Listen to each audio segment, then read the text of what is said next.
That's stupid. Yes, it was really stupid and unsatisfying. We're not talking about Pacific Rim, by the way, if you heard that. No, we are not. Pacific Rim is extremely satisfying and left me feeling satisfied. You know, actually, since we have just started the show and that was the lead-in, repeat what you just said. Oh, I was just the line. It was very. What? It was very unsatisfying. And what was very unsatisfying, Kat says, is Pacific Rim 2 was very unsatisfying and possibly small and inadequate. It was very small and inadequate. In fact, flaccid. You know, it had a flaccid script, an inadequate storyline. No, in a non-existent storyline. So Pacific Rim 2, now keep in mind, before we proceed, there will be no questions about what we think of Pacific Rim 2. In fact, it doesn't exist. It's not even canon. It's crap. So from here on out, I don't want to hear a word about that non-existent joke of a sequel that doesn't count. Basically, if you bring it up, your comment will not be read unless it's particularly witty. So, as we enter into another episode of The Editor and the Alien Review. Yes. For this 4th of July, you know, originally we had scheduled Dirty Harry. And we thought, you know, no. This is America Day, goddammit. We don't need a dark film. We need something where you feel fucking revved afterwards, that you feel good. That you feel uplifted. Yeah. And what else but a film about giant robots kicking the crap out of giant monsters. With great symbology in it, in fact.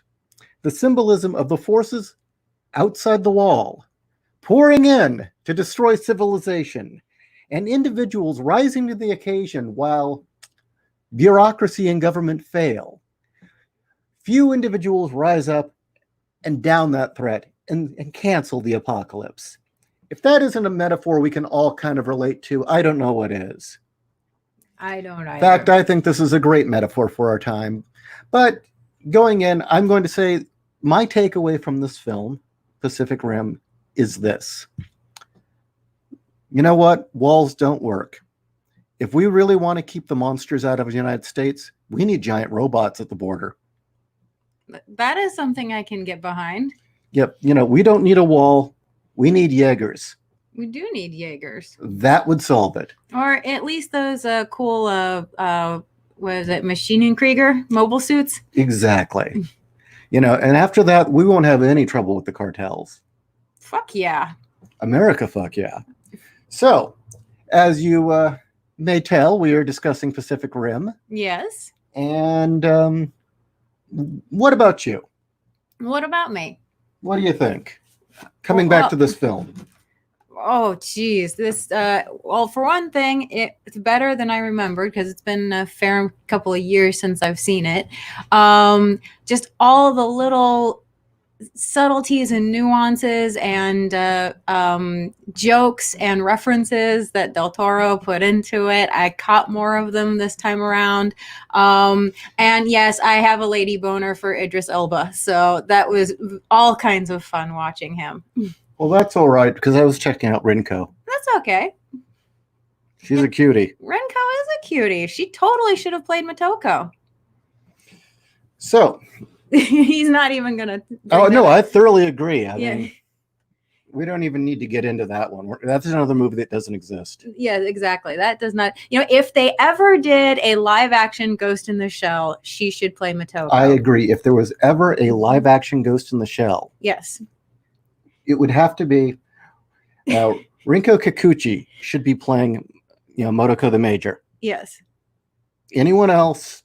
No, nobody. There is nobody else. You know, I mean, there are other actresses out there, but they'd all suck, wouldn't they? They would totally suck. They just would not fit the bill. No. So, quick rundown for those who have not seen the film. It's a very simple plot. A dimensional breach forms at the transatlantic plate or trans-Pacific plate between, well, the two continents. A dimensional tear happens and kaiju monsters, one by one, start pouring out and laying waste to humanity. Humanity, to do combat with monsters, creates mecha, giant robots, to do battle with them. But they require two pilots that service the left and right hemisphere of the brain. And there's this kind of this telepathic link between the pilots, which is a nod to the anime Ixer 1, isn't it? I believe so, yeah. There are a lot of nods to anime in here. I mean, the design of Gypsy Danger is so much in Tetsujin 88, otherwise known as Gigantor. Oh, very much so. So the battle's been going on. Humanity's winning, but then the battle gets worse and worse, and they're losing more and more robots and pilots. And the bureaucratic governments of the world, the UN, decide the solution is a great big wall, which turns out to be a government boondoggle. Because let's face it, when you're fighting monsters, you need to shoot back. You do. You can't just hide behind the wall and pretend it doesn't exist. No, you've got to get in your robot and step on it. Well, I love the fact that they've defunded the Yeager project. It's on its last legs. It's all Major Pentecost, not Major, General Pentecost can do to scrape together 4 Yeagers to have some form of last stand. And you know what happens? The wall gets breached literally within 1 hour, and all of the leaders of the world and all of the rich people of the world retreat to some bunker they've got in the middle of nowhere and tell the rest of the world, you're on your own. Yep. So I think one thing that needs to be mentioned is, aside from being a giant geek who really loves this stuff, Del Toro, you can see his own failings of his own personal philosophy in this film. Because he is very much a left-leaning, self-proclaimed pacifist. But even he, in making this, can't write around the fact that sometimes you've got to fight the monster. And it's interesting how many times this film blatantly betrays his own philosophies. You know, big government's a big failure. You know, public works like the Wall Project were just that. It was a public work to give people jobs. It did nothing else. It was worthless. Yeah. And the last thing, they did not want to actually support the soldiers going out and willing to sacrifice themselves. So it's interesting that he made a film that is really, really in contrast to his own views. Or I guess he wasn't aware of it himself, maybe. Well, I mean, it just betrays a lot of the things he claims. And I know that when making this film, he tried to stay true to his pacifist roots, but he failed. Well, I think it was also he wanted to stay true to a lot of the anime that he loves so much. He did say that, yeah. And a lot of that anime, like, you know, Macross, is very much so it takes extraordinary people to stand up against in overwhelming opposition. Right. And another really interesting thing about it is the monsters, the apocalypse. At first, we think they're like forces of nature. They're compared to hurricanes. Yeah. What is it? Category 1 through 5. Yeah. And that each one's different and uncontrollable. But what do we find out near the end is the scientists dive into a kaiju brain and find out, no, they're a collective.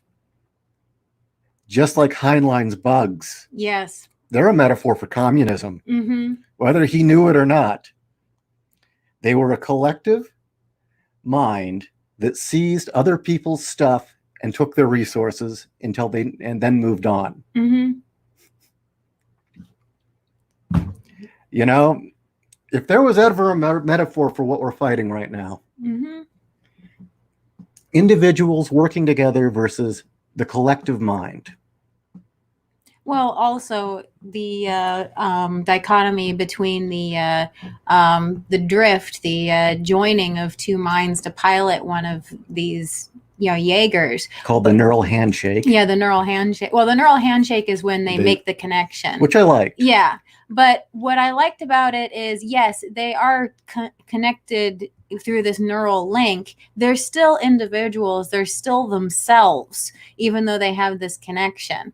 And it's really more a tool to pilot this vehicle, but yet again, they're still individuals. Where the kaiju are, as we said, they're a hive mind. They have personalities, which I liked. I liked the fact that he kept the fact that true kaiju have personalities, but that they are part of a collective hive mind that have the sole goal of just destroying humanity and preparing the way for the rest of their race to come through. And scavenge resources. Yeah. Seize resources. Well, assimilate. The fact that each one takes on the attributes of, I believe I read this. I don't think it was mentioned in the film, but I read that they assimilated species that I was fell going to into bring the drift. that up. Okay.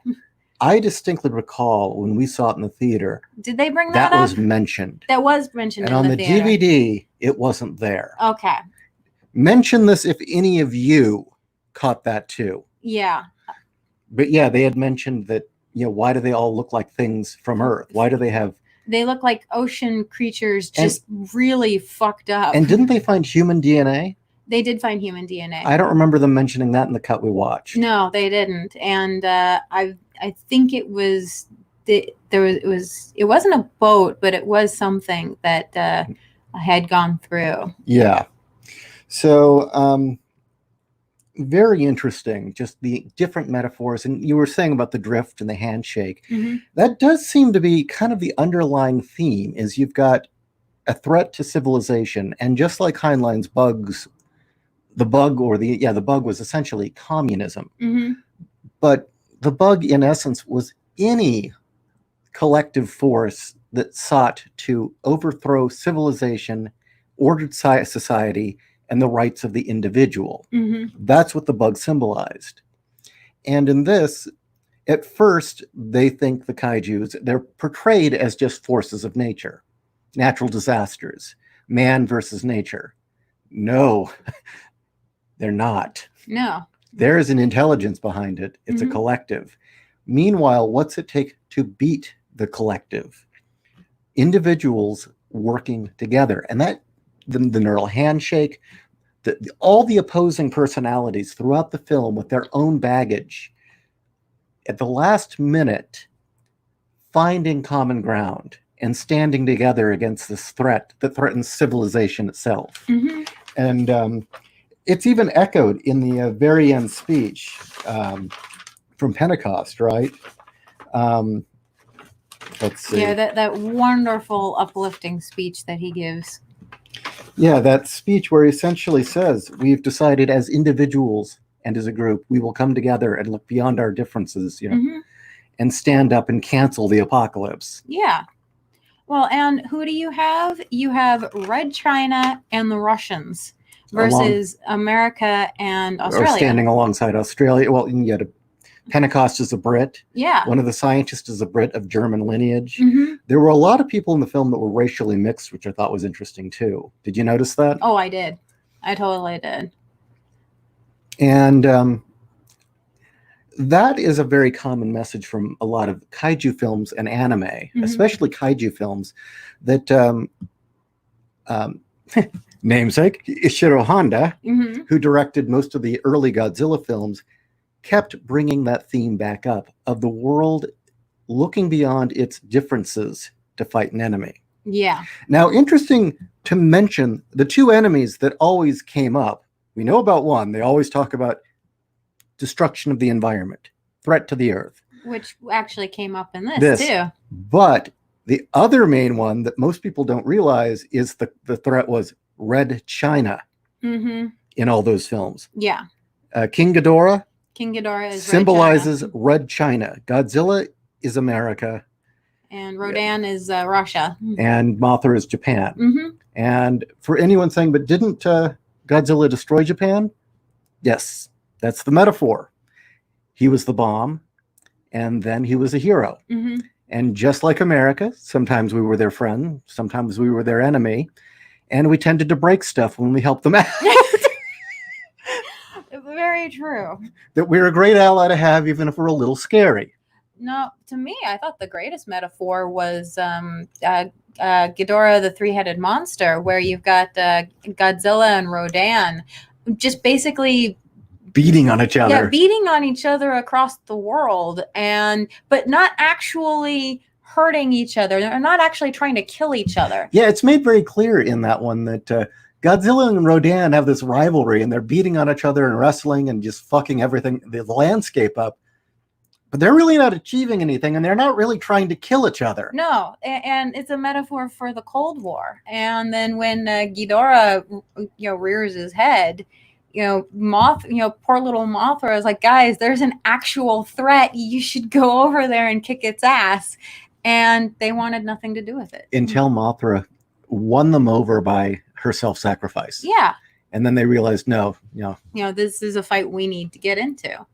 But that definitely is shown in this. Mm-hmm. People from different walks of life, people from different nations, different ethnicities, joining to fight something greater, something that threatens, again, the vague threat of all civilization. Mm-hmm. And what is civilization? Order. It is the world we've built. And what did they use? Technology. Technology is not the villain in this film. No, it's not. It's the tools we use. And I love that. I so fucking love the fact that, and everybody got a moment to shine. Mm-hmm. Did you notice that was another thing, is everybody had a moment to shine. Which is a very anime thing. You don't see that often. You do see it, but you don't see it that often in at least American films where everybody gets their moment to shine. And again, to the scriptwriter and Del Toro, although I wonder how much of this was her own doing, Rinko Kikuchi playing Mako. What I loved is this was one of the few Western films where the Japanese woman acts Japanese. Mm-hmm. She had the mannerisms. She behaved like a Japanese woman. And that's often overlooked. You see these portrayals of Japanese women as usually one note. What they don't understand about the Japanese culture is the concept of it's a culture ruled by a time and a place for everything. Mm-hmm. And so, when it's time to be a girl with a girlish crush, she acts like a kid. When it's time to be a warrior, it's time to be a warrior. She's on. And I thought that was really cool. Mm-hmm. There's a father theme through this. Mm-hmm. Yeah, through the whole thing. With Pentecost mm-hmm. and Mako. And then there was the two Australians, the father and son. Yeah. And both have to lose somebody. Which I thought, again, brilliant theme. But it's also the tough father, the father that is more preparing his child for the world. Yeah. For what's hard. How hard it is to live out in the world, and even realizing that you have to let go. Yeah. This is one of those films that was really written off as just kind of superficial, surface level action, good, clean fun. Mm-hmm. And that was, even the reviews that liked it wrote it off as just, it's just good, clean fun. No, it's really got a lot going on. No, it's deep. And the reason we think, it's just a good, clean, fun film with action and monsters and cool robots is because it was written so honestly and so seamlessly that you don't notice it. Mm-mm. It's just natural. It's there. We're so used to message coming in. Yeah. Where here, your brain noticed, but you might not have, mm-hmm. To quote Plunkett. Yeah, exactly. Do you want to say it like Plunkett? I can't say it like Plunkett. You may not have noticed, but your brain did. My voice isn't deep enough. Yeah, but yours is, like mine is? Well, it's funnier if you do it. Oh, true. That's true. You could pizza say, rolls. Pizza rolls. And so, granted, a lot of this film is just damn cool. Well, I think the other part is that, again, Del Toro gets and understands that these sorts of films, kaiju films, giant robots, they're not about the mecha. They're not about the monsters. They're about the people that live in a world that is affected by them. And so at their core, any good kaiju or giant robot story should be about people and them living their lives and their struggles.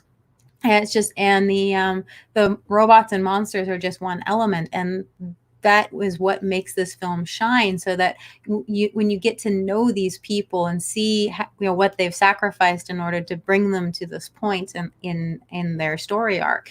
So when you do get the battles feel so much more epic because so much more is at stake. Yeah. And when you have a loss, you feel that loss. Right. I love that the romance element never really passed beyond a crush. Yeah. They never even kiss.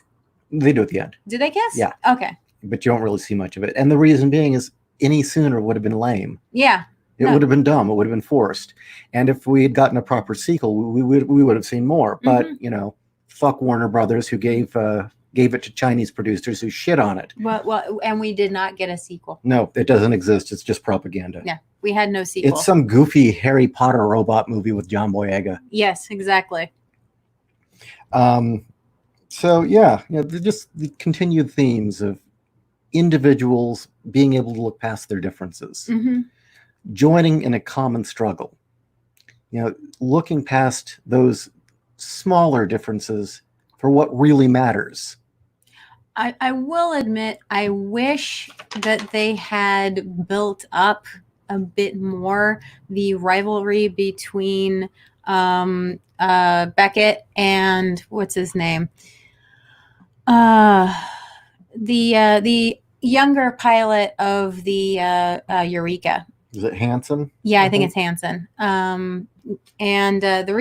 like the fact that they immediately established that Hansen, he's kind of a hothead, he's kind of full of himself, and he blames the fact that the Yeager program was defunded because they had a slew of bad Yeager pilots, supposedly, or they let people in that really shouldn't have been piloting a rig, or just a bunch of people just plain died, and he blames it on the fact that it was bad piloting. Yeah. And he sees our hero Beckett, or our main character Beckett, as he's a hero. Okay, yeah, our hero. Well, no, they're all heroes, but he sees Beckett as like the number one pilot who started the whole idea of maybe we should question the Yeager program, and which that's a great build up for a rivalry. That's an awesome build up for a rivalry. I just felt like it escalated too quickly. Yeah. And it felt like one of those 80s, high school, we got to save the rec center films. Well, as we know, 20 minutes were cut and we're never going to see them. Yeah. So it was probably in there how, more of the build up between the rivalry between the two. That and the nods to its source material were all over the place. Oh, totally. I mean, just Ghost in the Shell references, Ixter One reference, all the scene at the beginning with the ship, that's a reference to the Lucky Dragon, which was the story that inspired Godzilla. They took their time with that. Yeah. I love the fact that at the beginning of this film, they took their time to establish Beckett and how Beckett had been partnered with his brother. And it's these, two young men who decide that they're going to go save this little dinky ship from a kaiju, even though they've been told that they're supposed to patrol the shoreline instead. And so, it establishes that that Beckett's a hothead, that he, kind of does feel like he needs to save people to, on a reasonable level. But so when his brother dies, it means so much more because you actually had a good, 10 minutes? Yeah. Yeah, they devoted 10 minutes of the film to building up these two characters. So, the fact that his brother's death stays with him, you can see why. I love that they did that. So, other little things, okay? So, as I mentioned, the anime and, with the reference to Tetsujin 88 and the fact that Newton is an otaku. Yeah. Oh, yeah. He totally He's is. a total fanboy. Explain who Newton is. Oh, he was the wild-eyed, crazy scientist who was a biologist and was studying kaiju all his life and was just obsessed with them. Whereas Herman was the cold fish. Gottlieb, right? Yeah, Gottlieb was the physicist.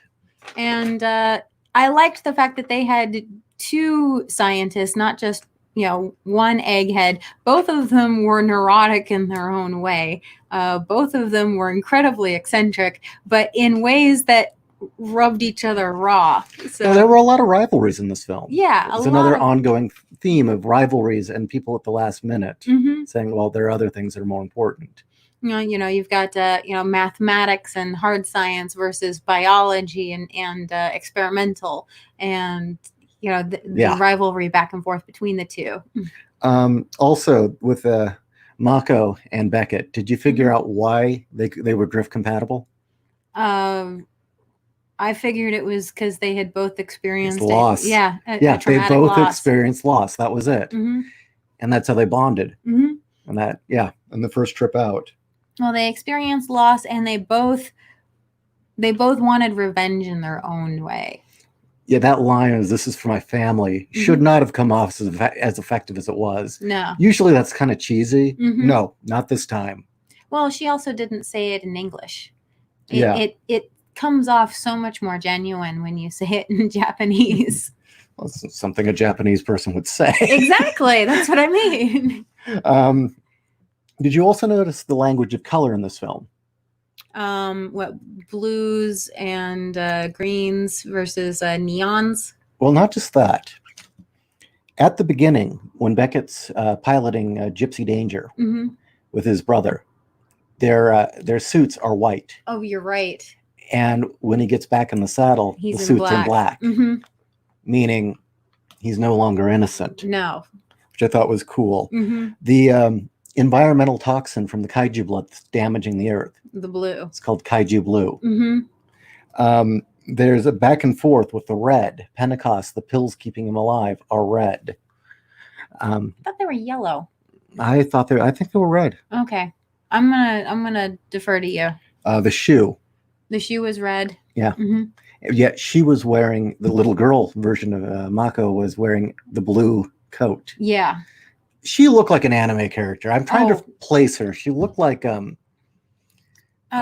like a character out of what's his name, Spirited Away, and are you talking no. God, I've got her name on the tip of my tongue. No, the guy that makes all those films. Oh, Miyazaki? Yeah, she looked like a Miyazaki character. She did look like a Miyazaki and character. It's Del Toro. It's not coincidental. No. I mean, everything in this had a meaning. I mean, the three Chinese, they're a collective, and they love basketball. Yes. That is a culture that fucking loves basketball. The blue on Gypsy Danger. Yes. Cherno Alpha was specifically made to look like a nuclear reactor. Yes. And they also said that Cherno Alpha was the first. Yeah, which I thought was kind of cool. In fact, the fact that you did have the first Yeager and the last Yeager in that fight. Did you notice that? Yeah. Yeah, exactly. Yeah, the first, I don't think Cherno Alpha was the very first one built, it was the first of its kind. Yeah.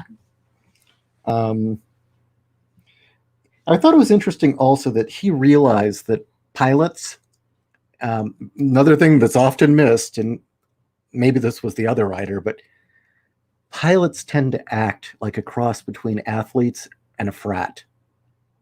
And that's definitely in this. Oh, totally. Yeah, very much so.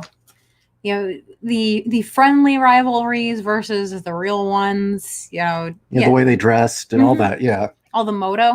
Oh, also the color language. Mako, the blue streak in her hair. Yeah. So, I mean, this really isn't a film where you want to take it apart beat by beat, because the beats themselves are very basic. Really, the amazing thing about the film is, for its length, it builds an entire believable universe. It gives you a cast, an ensemble cast who is each a character in their own right. You get human relationships. You get tons of exposition that doesn't seem like exposition, and you get cool robot kaiju fights. Well, not only that, you get how the normal everyday person lives their life. Right. And you get to see what the underground is like, specifically the underground that is cropped up due to the fact that there are kaiju carcasses all over the place. I mean, I love the fact that that has spawned its own underground market. Yeah. I mean, that was a nice touch. Or the fact that that carcass, the city was built around it. Yeah. So. And they were in Hong Kong, so they could do it. And so I don't think there's really anything else to really deconstruct or take apart or talk about. I mean, there are all these little details that we could watch it again and again and again and say, hey, did you notice this? Did you notice that character was holding a rosary every time things went to shit? Did you notice this character? I will say this. This film was a this is our old future type film, but that was okay. I took it as it's an alternate reality. And what I mean by this is our old future, the film opens up in 2020. Did you catch that? Yeah, I did. I thought that was funny. Mm-hmm. Yeah, the film opens up in 2020 and then it jumps to 2025. So, but I liked that it didn't feel like it was dating itself. No, it just felt like, well, if this happened. Yeah, it's an Elseworld. Which was great. Mm-hmm. And again, one of the reasons I chose this film is I wanted a film that you felt good afterwards. Mm-hmm. That it really had a message I think we all needed to hear, with heroes that were average people rising to become extraordinary people and realizing that sometimes when the monsters are at the gate and you're at the end of the world, where do you want to be? Or as Pentecost put it, the world's coming to an end, so where would you rather die? Here or in a Yeager? Here or fighting? Exactly. And I bring this up just like I did with the Red Dawn one. I see a lot of defeatism out there. I see a lot of you Zoomers, especially, with this black pill mentality of we're all doomed and it's all coming to an end. Well, you know what? If all of mankind thought that way, we would have been extinct a long time ago. And if our forefathers had thought that way, King George would still be taxing us and making us pay debts that he ran up. Mm-hmm. And have our rights taken away. So let's hope it never comes to that. But if the monsters are at our gates and the walls come down, where would you rather spend the end of the world? Hiding in your home or sitting in a Yeager? With GLaDOS as your AI. Oh, yeah, speaking of geek references. Speaking of geek references, the fact that GLaDOS, and God, that was funny. And they specifically got her. They wanted her specifically for that reason. One of the things is, we've been hearing a term lately a lot, exposition through sex, which, George R.R. Martin made famous, but now it's all over the place. I think it's actually HBO made famous. I don't really, I don't like that that's become a trend. It seems cheap. It is cheap. Although I found that this film did a brilliant job of slipping in exposition stealthily through humor. Mm-hmm. Well, the rivalry between the two scientists. You didn't even know you were getting exposition. You thought it was just funny every time. And then later you're like, oh, that's a setup, that's a setup, that's a setup. And so many little world details told you volumes about the characters in the world, like the skeleton. Yeah. I would also have to say, get it in Blu-ray. Do not watch this film in DVD. The compression, it's too dark. In fact, the Blu-ray looks better than what was on the theater screen. Yeah, it does. You see more. Mm-hmm. So anyway, you want to go through the questions? Sure. Let's go through the questions. Okay. Let me scroll back. No. Oh. I started at one. I'm sorry. I didn't realize that. You just fucked it up. It's over. Fuck it. You know what? We're just, maybe I should just walk out now and just go straight to the fireworks. Okay. Then I get it all to myself. Actually, we don't have very cool fireworks, but we got them. Hey, I like my little sparklers. No, we don't get to get any ones that really, really blow up. We don't have any M80s, and we can't do skyrockets. No, we can't do skyrockets. Well, Arizona's in the middle of its worst fire season in years, so. Yeah. Apparently, usually you can do the larger explosives and skyrockets, but it's just this year because of the fire season. Well, I don't know about the skyrockets part. I've read that I find it funny. The police don't want you launching things, and if they see you do it, then you get into trouble. But they have to actually see you like launch it. Yeah, it's weird. The laws are written as such where it's kind of like, yeah, it's okay to shoot fireworks. It's just don't be really stupid and blatant, or we'll arrest you and fine you a lot of money. Actually, the thing that they really don't want is it's not launching things in the air. They don't want screamers. They don't want things that are loud and obnoxious. And as someone with post-traumatic stress, I really appreciate that. Yeah. Okay. Crispy? Yes. Crispy. Whoop. Oh, there's our first accident of the night. Somebody blew their hand off. Possibly. Yeah. Okay. Crispy. Did you ever read the tie book for this movie, or the tie-in book for this movie? There's a lot more Yeagers than what's in the movie. I'll look into that. That sounds great. Totally. Okay. Kat, I'm sitting here a lot watching you answer questions. Yes. In that tank top and the way you're leaning forward. I think if we did get a camera and set up a Twitch account, we'd make money just because, the angle's great. Well, I'm having a hard time thinking straight right now. I got the Twitch account. We'll set it up. Okay. If you guys had the view I did, I think you'd understand. It's a little hard to think straight right now. Let's see here. Horrible 99. Stacker in the prequel was class. We are the human race. When the beast of the apocalypse rises from the abyss, we will kill it. Fuck yeah. Mention up. No, go to the sort of this one. Okay. Artificer Joni, one of those lore Yeagers, Sword of Blake, is a Battletech reference. Nice. Oh, cool. So they know their shit. Mm-hmm. Let's see. Yeah. Ginger, I am a metaphor for freedom. Fuck yeah. Let's see. Okay, yeah, a bit about the soundtrack. This one? Yeah. Interestingly enough, the soundtrack was done by the same guy who did Game of Thrones. Oh. And I really, really am impressed with it. It is one that really captured the feel of the film. Let me just click this thing, it's easier. And I like the fact that there were different instruments for different things. Like every time you heard the deep trumpet, it was for when they were showing size. Whenever you had a looming shot of something rising up, or they were trying to communicate the immensity of these things, you got the tuba. Whenever the Yeagers were moving around and kind of like marching in and doing their thing, you got the electric guitar. Yeah. And the keyboard kind of industrial elements, the clanking. I forget what the instrument was for the kaiju, but each element was in there and they had different themes. You don't get that as much anymore. No, you don't. This was actually orchestrated. Yeah. It was planned. It wasn't it wasn't a needle drop. No, it wasn't like oh crap, what's his name? Nolan works with him a lot. Hans Zimmer used to do great stuff. I think Yeah. now he's just sick of writing the same soundtrack and just phoning it in. Yeah. Because his Dark Knight work and his work on Inception were just amazing. But he was allowed to do what he wanted. Yeah. Oh, and Black Hawk Down. But now everybody wants it just to sound like Batman. Batman or... It's like poor Danny Elfman. He used to be really creative, and then they all just said, keep doing Batman. Yeah. And then it became just do Edward Scissorhands. Well, yeah, it was either do Batman, do Edward Scissorhands, or do Beetlejuice. It was one of those three. And the last time I heard Elfman actually do an original soundtrack was, what was it? Charlie and the Chocolate Factory. It's probably the best part of that film.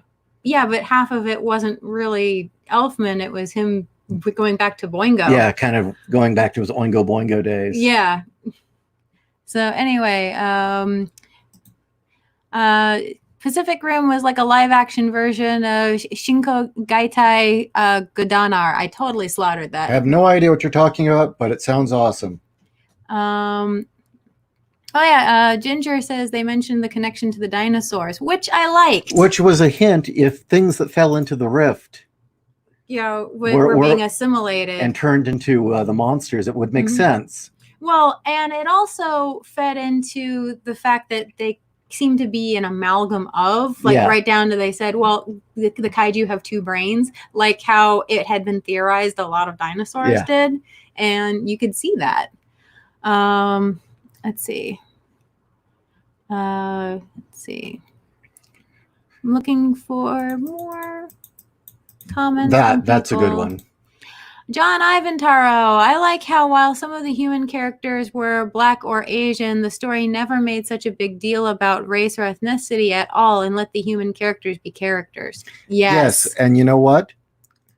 It didn't get any credit because it wasn't blatant. No. It didn't get on a soapbox and say, look, black guy in charge. Look, we got black guy in charge. No.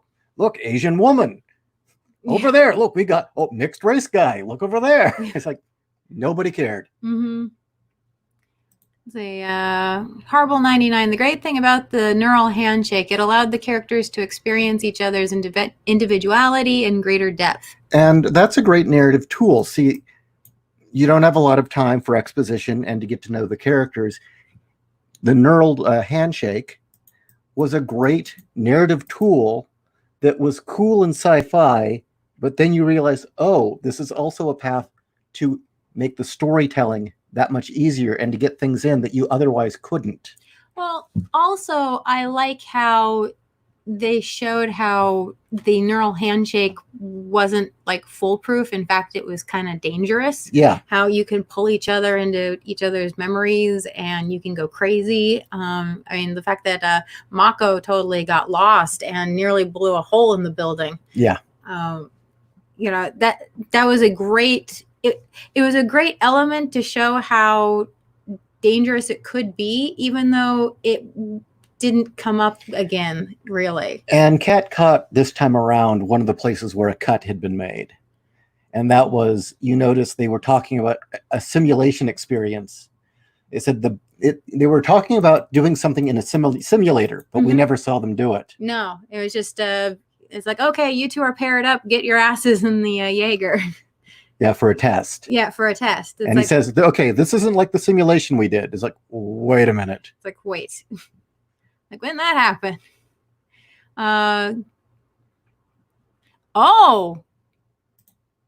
Underworld Dream. You can tell that some of the kaiju are communist by the hammer and sickle they are holding. Well, there is knife head, and one did have a hammer head. You know what? I don't doubt you in the least. If you can tweet us pics, I would love to share them. Mm-hmm. So maybe if it's that intentional, then at least Del Toro, for all his leftist leanings, knows fuck communism. Mm-hmm. Of course, his country has a problem with that. Yeah. They might have a better memory of how much communism sucks. Mm-hmm. And then there was a time a dying Rodan fused with Godzilla. I don't know. I don't think that's a movie I've seen. Which one? This one? Below. This one. Underworld Dream. Did aliens represent globalists? Essentially, yeah. Oh, in Godzilla or in this? In this. Yeah. Essentially, yes. But the nice thing is again, why I keep bringing up the bugs in Heinlein Starship Troopers, is that the kaiju, yes, they were a collective mind and a threat, but they were also a vague thing. The thing is, it was the obstacle that we're going to face again and again and again as a civilization. And that the message being is there's times when we have to rise up and fight it. Mm-hmm. Victoria says, I heard some people saying characters in Pacific Rim are boring and they only care about fighting monsters. That's a problem with kaiju fans in general, and that really disappoints me. Even before we started getting good American kaiju films, I like the Monsterverse. I think they're great. But, oh shit, what was it? Cloverfield, which is not a good kaiju film. No. Godzilla 1990, all these various, we got shitty American ones, but even before we had good American kaiju films or Western kaiju films, in the heyday the classic Godzillas or the Heisei era, all those, right? Mhm. Those films, you always had a sizable American audience who all they cared about was the pro wrestling aspect between the monsters. And they'd bitch about the plot. Oh, not enough of the monsters hitting each other. I remember that. And, that was a complaint I often got with World War Kaiju. Well, there's all this plot stuff. Well, it's like, well, you know what? Go watch pro wrestling, okay? If you can't handle anything deeper than, you groped my girlfriend's ass, or I have a rivalry with you, I want your belt. Yeah. Go fuck off, And the fact that it's called a story, okay? Yeah, Godzilla and Gamera were never mainly about just two monsters beating the crap out of each other. Now, yes, the Gamera films in the 90s, I think they had a bit more fan service in that department, where those were some good films. Those are some amazing films. They really did balance out the monsters to human stories. But what they would do is you still had a few monster battles, but then they would spread out monster encounters. Right. And so that kept the tension up and kept the story and the plot going, and continued to ratchet up everything for our main characters and showing how desperate things were. I'm specifically thinking of Legion, which I think Legion, the best one. That has to be. I think Legion's my favorite kaiju film of all time so far. Yeah. Yeah. Legion's damn good. Yeah, but I think as a self-contained story, absolutely. As a self-contained story, yeah. For those of you who have not seen Gamera versus Legion, highly recommend. And I would not compare, and when we say the best kaiju film ever, keep in mind, I don't consider Pacific Rim strictly a kaiju film. No. This is a giant mecha film too, so it's really its own thing. It is its own thing. It is the ultimate in fan service. Yeah. Quite frankly. But no, I mean, just giant monsters beating the crap out of each other. Gamera versus Legion, I hold highest above. No, it has a pretty good plot to it. Oh, it has an awesome plot. It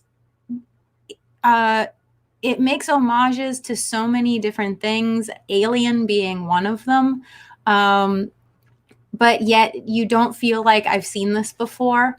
And then when you do see the ultimate form of the monster, it does not disappoint. I mean, come to think of it, if you really, really just want to see the monster fights, why not just buy the DVD collection for Power Rangers and watch the last 10 minutes of every episode? Yeah, pretty much. And just fuck off, Seriously. I have a little bit of an axe to grind with the fans who only want to see monsters hitting each other because, well, I did World War Kaiju, and I got that complaint so fucking much. It's good, but why is there so much of this plot stuff? Because I'm not a moron, and nor are my readers. Warzard the Board Time Lord says this movie needed a montage showing what the other Yeagers could do. Also, bridge bunnies. I agree. I don't know.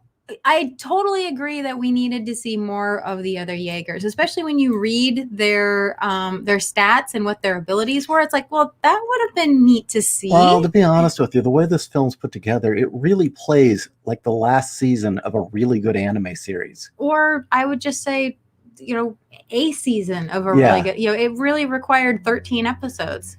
Yeah, or it plays like the last few episodes of a really good anime series. Mm-hmm.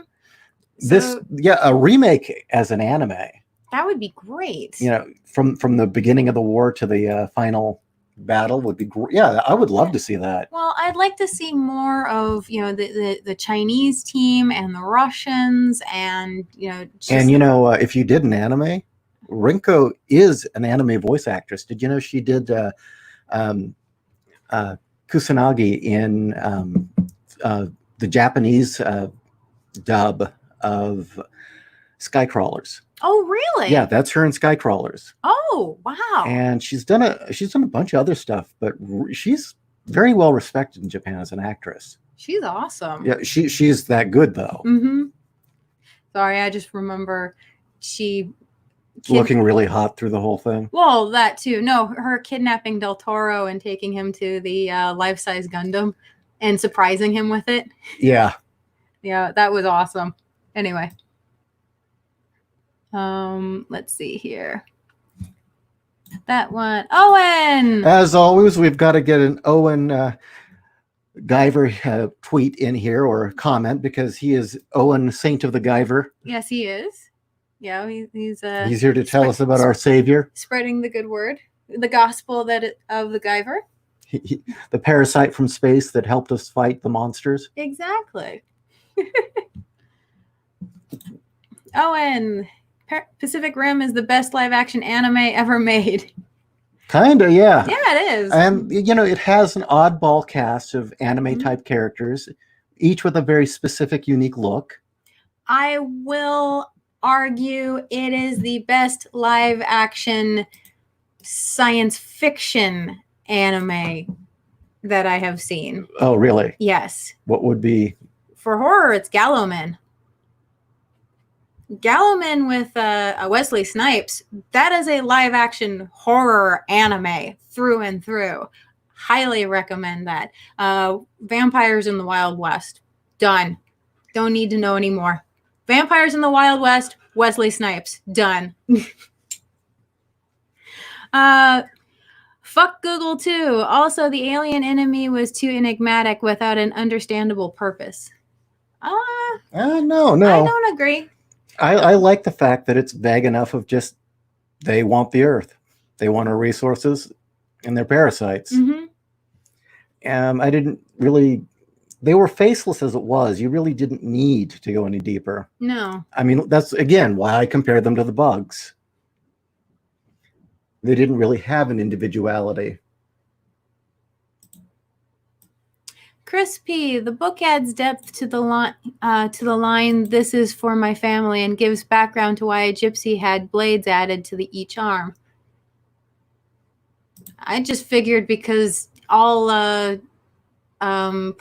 projectiles is actually a silly design, you need to have a bladed weapon. It's the same reason why Heavy Arms has a shiv.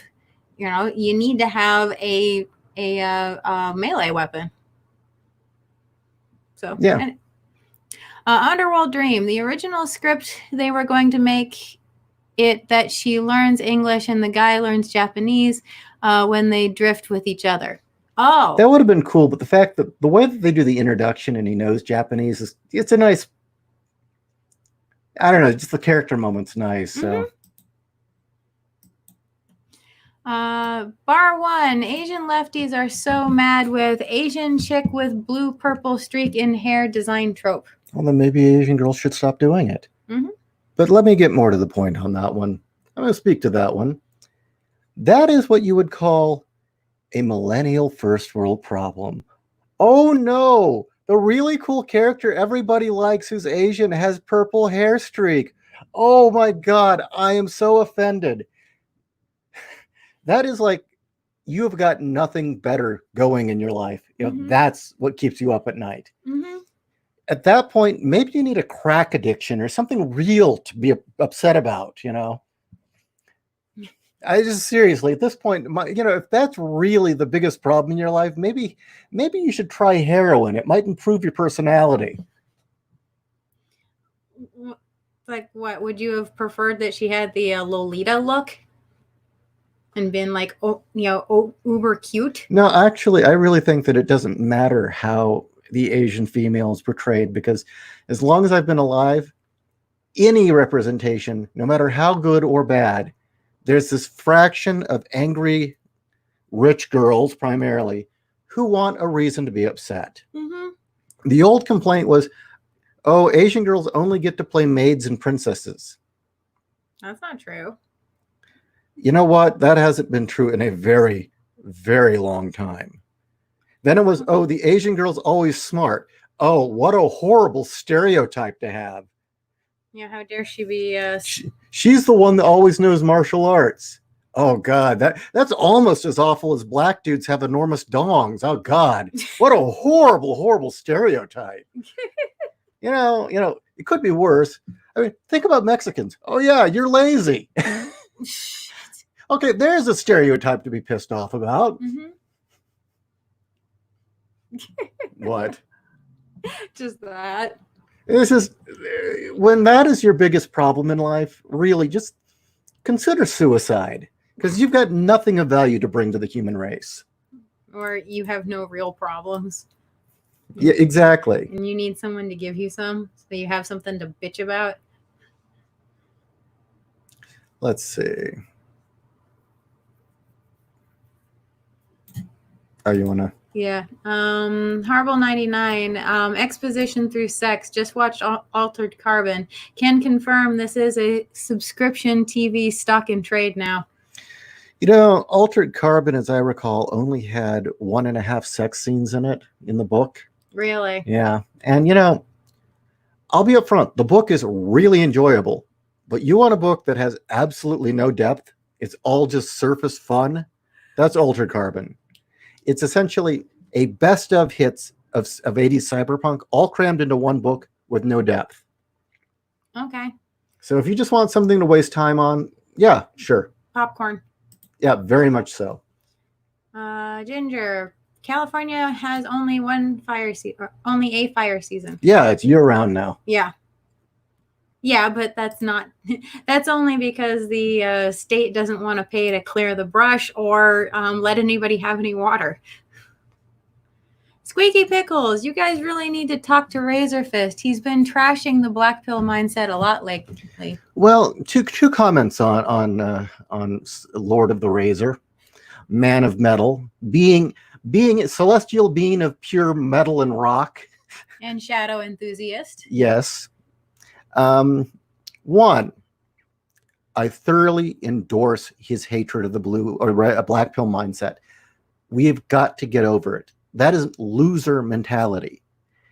You want to lose a war. You want to be a slave. You want your rights to be taken away from you.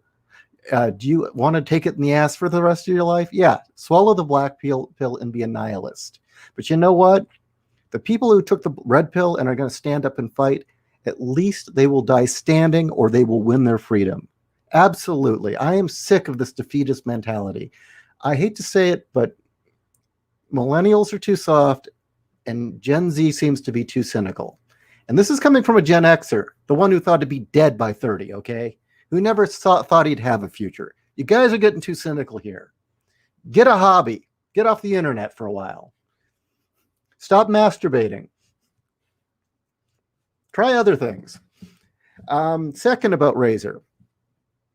You know, I have tried, and I've tried, and I've tried to contact him. And I tried to give him all of my books for free. And he said, yeah, that's great. And then he just never responded to any more of my tweets. I said, hey, you love noir. You love horror. Here's Case File Arkham. I'll send you both books free. I don't want a review. Don't want anything out of it. I just think you'll enjoy it. He said, your books look boss, dude. I'd love to see them. And then I said, you got a P.O. box. And I never heard from him again. So, you know, it's on him. Maybe I'll see him in public one day here in Arizona, and I'll just say, here, fucker, take the books. Maybe he's just too metal for an industrial kid like me. You know, that very well could be it. I know he's got a little bit of a disdain for industrial. Yes, he does. I think a little is putting it mildly. He has talked at length about that. Bar One Studios, if you liked Pacific Rim, you would have been blown away by Mazinger. Mazinger Infinite, when it was limited engagement in theaters. Oh, shit. I would have wanted to see that. I grew up when it was, when I was growing up, we had Mazinger, it was Transor Z, which is a name that doesn't translate too well nowadays. No. Transvestite Z, I guess. Tranny Z. Well, you do have boob rockets. But and the half villain. You know, the thing about Mazinger that really got me is how long it took me to figure out what the name meant. And you know about the Japanese and word games, right? And a lot of their characters, there's word games, and I guess it's a part of their literature. It's that symbols and sounds have similarities, and they take that very seriously. I know Speed Racer has just one long, huge list of onomatopoeias and word rhyming and symbols.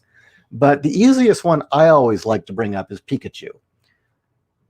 The Pikachu example explains it in one go. Now, what's a Pika? Well, a Pika is this cute little mouse, actually. It's a real rodent. And a Chew And what is a sneeze. A chew is a sneeze, and chew is also their word for cute. You put chew in front, or you put chew at the end of something, and it means cute. So it's a cute rodent thing. Yep, cute mouse, yes. Right. But, and Pikachu, so it's a Pika that sneezes. Mm-hmm.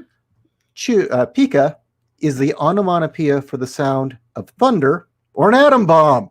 Mm-hmm. So Pikachu. And Pikachu in the Japanese version, he shoots his lightning by sneezing. Oh, I thought that isn't. No, not in the American. What a Pika Chew? No, it's Pikachu. It's him like having a little mini limit break. Oh, I always thought it was a sneeze. No, it's just him. Actually, he looks more like he's constipated and like he's. I watched one fucking episode. Yeah, and it was only because it was with Joe. No, he does not sneeze. That was the only reason I sat through that fucking thing.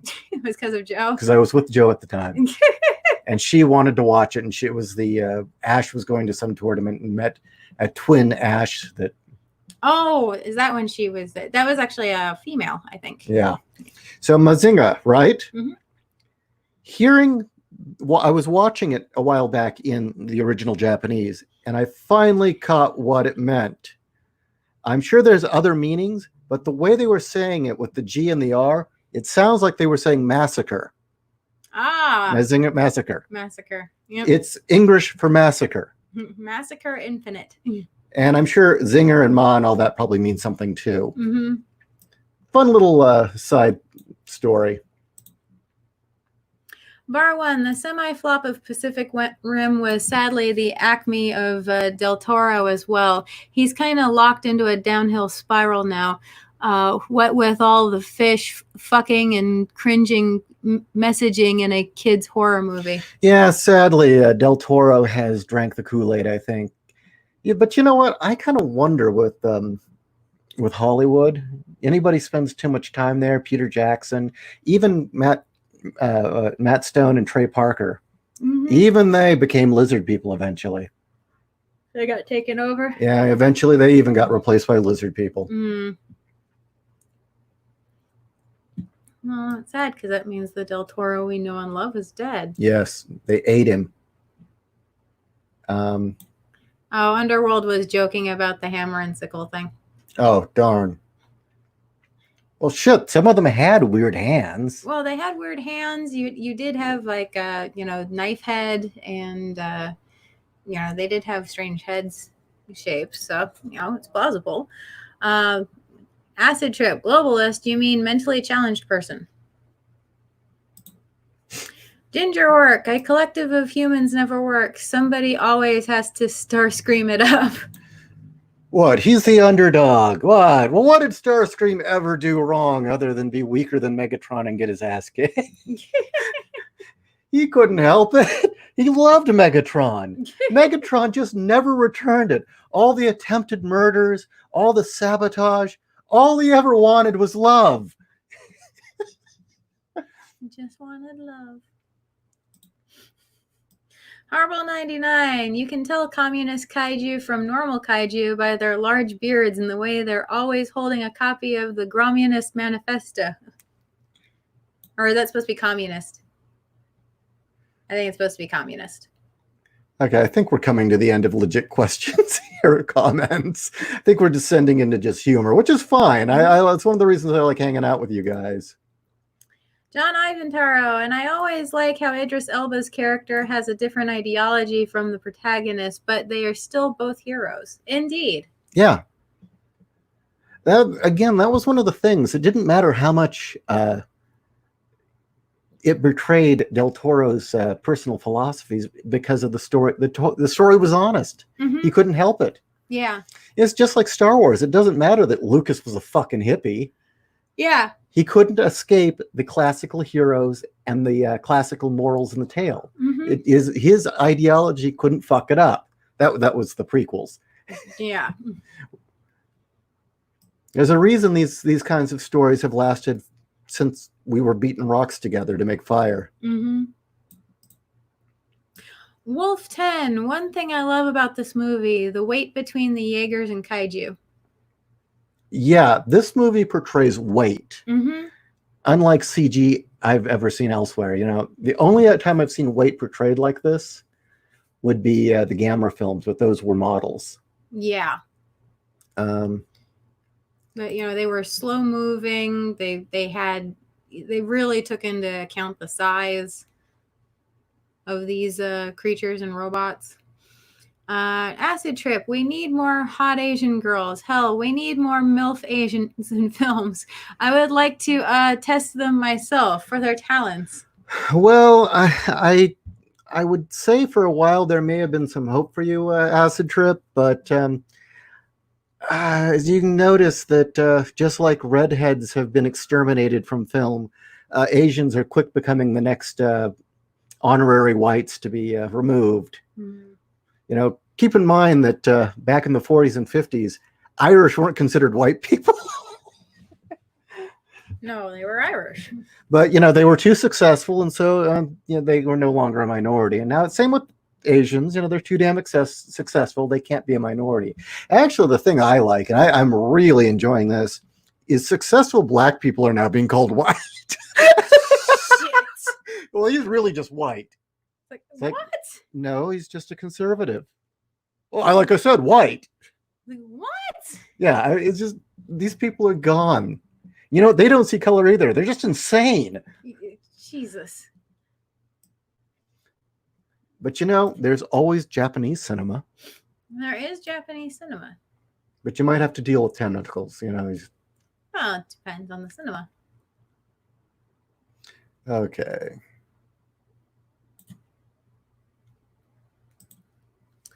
Horrible 99. Milo used to call the anti-theists of the black pill mindset laughter and war. Antithesis. Antithesis. Sorry. Yeah, and you know, Sorry, Milo's a good. I can't read. Milo's a good one to bring up. I really feel bad for him. Yes, he was an asshole. Yes, he courted danger, but that's one of the reasons we loved him. And what really disappoints me, and this is why I'm saying we've got to get rid of this black pill mentality, is what did they crucify Milo with? He was molested by a priest, and yet somehow they managed to portray him as a pedophile. That's right. The pedophiles in the press crucified Milo as a pedophile. Imagine that. The left, full of fucking pedophile molesters, killed Milo's career that way. Mm-hmm. And instead of circling the wagons, did us skeptics and libertarians and free thinkers and conservatives circle the wagons and help him out? Aside from Sargon and a few other people, no. And now he's out of the scene. We've lost one of our best warriors. We've got to stop doing this. We've got to be willing to take the hits and fight back. Stop being pussies. Endless Nocturne. Razor Fist was 100% right. The leftist cities are burning. Right-controlled cities are totally fine. It's an easy fix. Vote them out. Yeah, exactly. I came from California. I saw what blue policies do to a state. California had been the wealthiest, best educated, not the safest, but one of the safest, best fucking places on the planet to live. Mm-hmm. And 20 years of blue policies are being a super majority Democrat state with rhinos in the few Republican seats they had. Cities on fire. LA's turned into a third world shantytown. San Francisco's covered in shit and needles. They can't afford anything. There are roving gunfights on the border with drug gangs, fires, power outages. Nothing works. I mean, really, do we need any more proof that socialist policies are shit? Elton, okay, what are other Western mechas you like? You think MechWarrior could end up becoming a series? You know what? That cartoon really didn't get a fair shake in the 90s. but of course the CGI in it was kind of shit. Yeah, You know that there was a Mech Warrior series in the 1990s, right? If you hadn't, it's okay. It was short-lived. I would love to see a Mech Warrior series done right. I mean, it's essentially Dune with giant mecha. I mean, I'd love to watch that. And the thing to make clear is the mecha in Mech Warrior are like walking tanks. They don't dodge and dash, and they're not fast like Japanese ones. I mean, these are really big, heavy machines. Let's see. Well, it's like Mech Warrior. Okay. For anybody who's familiar with Mech Warrior. Like playing the video games. Or the click game. Acid Trip. My dream of having a hot Asian waifu is as dead as disco. No, I don't. Well, one. Okay, look, it depends on what you look like. I'm being honest. No offense. But two, be successful. That's really all it takes. Have a good personality and be successful. Trust me. And don't have a defeatist point of view. It's amazing how quickly women become interested when you're successful. Or married. That very true. You know, okay, look. When I was younger, I didn't have any problems, okay? I definitely did not have any problems. But what really blew me away was the moment there was a ring on my finger, there was no shortage of hot little young things wanting to jump on me. And frankly, it kind of disgusted me. It's like, well, wait a minute. Yeah, but I had to explain to you why. I was like, yeah, look, I'm an old fart now. Why the fuck do you want me? Because you've got a ring on your finger. You got a ring on your finger, which means that you're loyal, stable, and you probably have an income, and that you'll take care of them. And plus, they can feel superior by getting a married man away from his wife. Yeah. Yeah, but you know what the stupidest thing about that is, and this is why no married man should ever fall into this trap other than your dirtbag anyway, if you cheat on your wife. But the thing is once she nabs that married man, she'll never trust him because she knows there's always younger, prettier women out there. But that's not her goal. Her goal is to get him. And guys, got to tell you, statistically speaking, especially once you get older, the ring will get you more dates than not having a ring. Seriously, there have been guys who will do purposely that will do dating online, other things like that, where they'll wear a ring to make it look like they're married because it'll get the girls more hot for them, and it works every freaking time. And it's kind of disgusting, but it's true. And have a car. Well, yeah. On a similar story, and I think you'll find this pretty funny. You know, Randy? Yeah. This is a friend of my brother. In the 2000s, Randy didn't really like where things were going, and he wanted a good-looking woman that he knew he had a chance with. Did he do that? Did he wear a ring? No. He had a better strategy.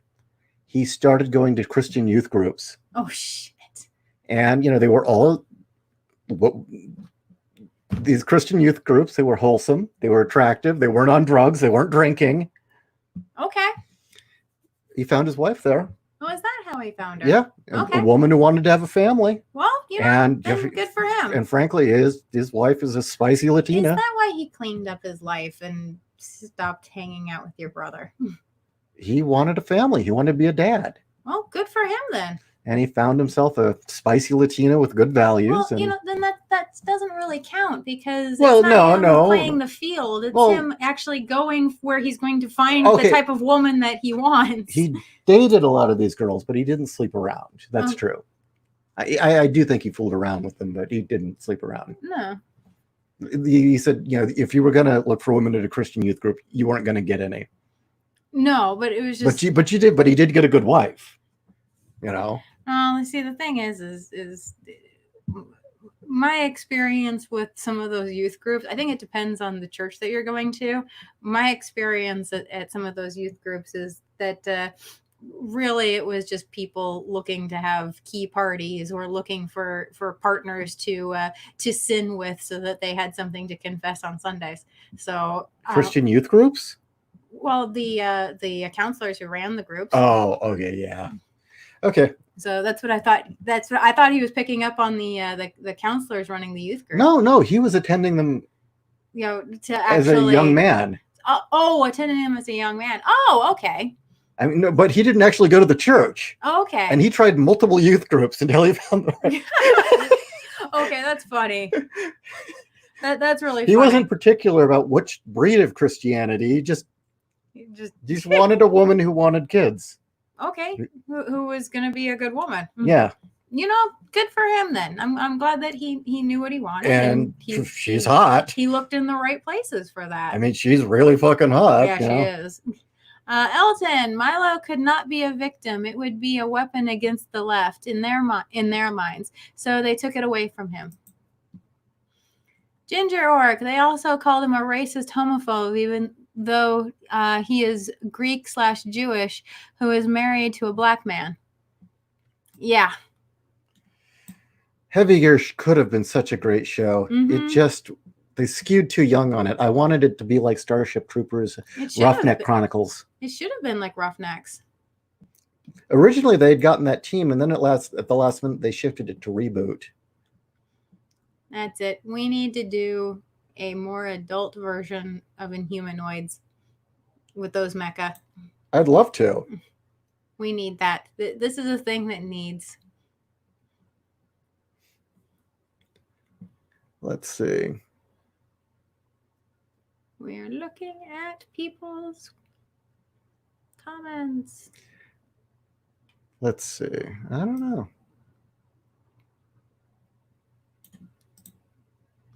Endless Nocturne, the prodigal son is going to be an important story post BLM hysteria. To Wolf 10, we should be quick to forgive family when people wake up from the left's insane narrative.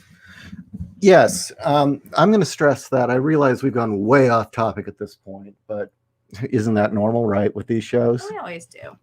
That's why you stick around. Do not make the mistake of what we're seeing from the woke crowd. Now, one, if a woke person gets screwed by their own rules, like Jimmy Kimmel, they've got to suffer the consequences. Do not stand up for them. If somebody has spent their life canceling, they need to live by their own rules and be canceled themselves. They don't deserve your defense or the joys and benefits of the First and Second Amendment that they're trying to take away from us. So yeah, people like, like let's say just out of the blue, Sarah Silverman got her head out of her ass. No, don't.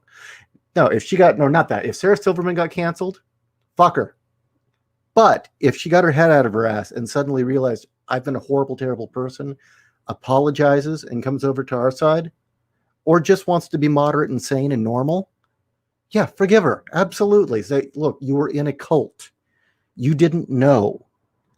Look, we're not going to treat you like they do. We have to be able to forgive, because it's one of the things that social justice and Marxism and the woke thing does not have. They do not have forgiveness. And people don't understand that. That's why you can't apologize to them, because they will never forgive. They'll just crucify you. And what makes us good people? Redemption, forgiveness, realizing that we can move and move beyond things. That's the leftist narrative is so negative about essentially your scum without them. Yeah. And that's I think the Christian influence on the West. I mean, it's become an Enlightenment value, but it started with Western Christianity, specifically what Pauline Pauline. Christianity, Mm-hmm. which is essentially Greek. Mm-hmm. That's essentially where it came from, and it's, again, atheist speaking. Hold on to those values. Forgive. Show them why we're better. Owen, I had an idea for a Pacific Rim spinoff where a group uses the kaiju DNA to make half human, half kaiju super soldiers, and the main character is one of them. Oh, that was actually in Godzilla Final Wars. Yeah. Sorry. Okay, I gotta drain coffee from my body. Okay. Are we gonna stay on, or should we? Up to you. Okay, guys, do you want to continue talking about this stuff? If that's the case, why don't we go off the air and we'll come back in a half hour? Tell me when I come back. I want you guys to all comment. Do you want us to come back? What? Never mind. Are you sure? Well, 8 o'clock was when we were going to Oh. light our own fireworks. What time is it? It's 7:20. Okay, tell you what, we'll come back in 10 minutes and start up another stream if you guys want to talk, but we'll be off the air by 8. Okay. You want me to turn it off? Well, ask them, find out if they want to. Okay.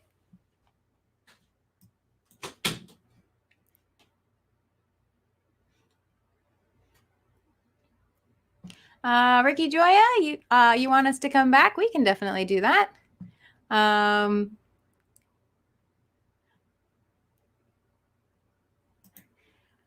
Endless Nocturne to Leon. I've heard Iceman was coded gay, but also that he wasn't coded gay. I don't know enough about him.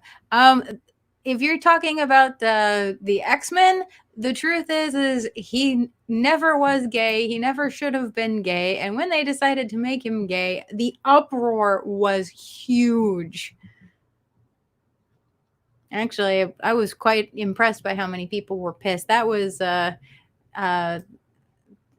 fighting words for many people, actually.